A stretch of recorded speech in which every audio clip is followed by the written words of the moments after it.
ভারতের বিপক্ষে সিরিজের আগে ল্যান্ডমার্কের সামনে দাঁড়িয়ে বাংলাদেশের 4 ক্রিকেটার। কারো চাই রান, কারো উইকেট। সাকিব আল হাসান ঢুকে যেতে পারেন সর্বকালের সেরা 5 অলরাউন্ডারের তালিকায়।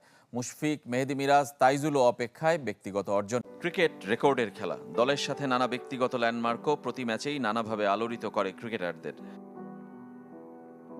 ভারতের বিপক্ষে ঐতিহাসিক সিরিজের আগে হাতছানি দিয়ে ডাকছে 4 ক্রিকেটারের ব্যক্তিগত অর্জন, সেটা দেশীয় ও আন্তর্জাতিক পর্যায়ে। সাকিব আল হাসান, মুশফিকুর রহিম, মেহেদী হাসান মিরাজ, তাইজুল ইসলাম সেই ক্ষণ গুনছেন।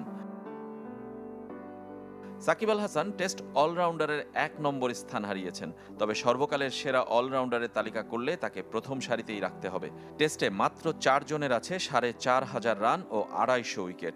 Ian Botham, Kapil Dev, Jack Kallis ও ড্যানিয়েল ভেট্টোরির সেই তালিকায় নাম তোলার অপেক্ষায় সাকিব।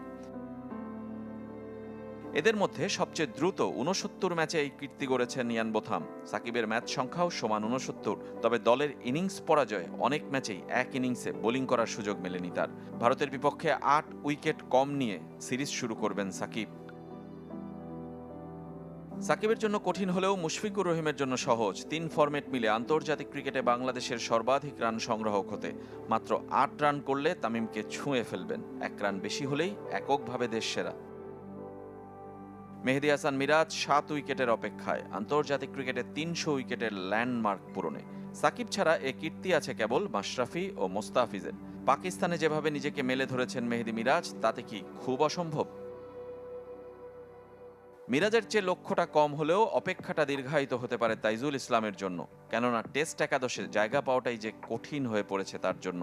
মাত্র 5 উইকেট চাই তাইজুলের টেস্টে 200 উইকেটের ল্যান্ডমার্ক পূরণে।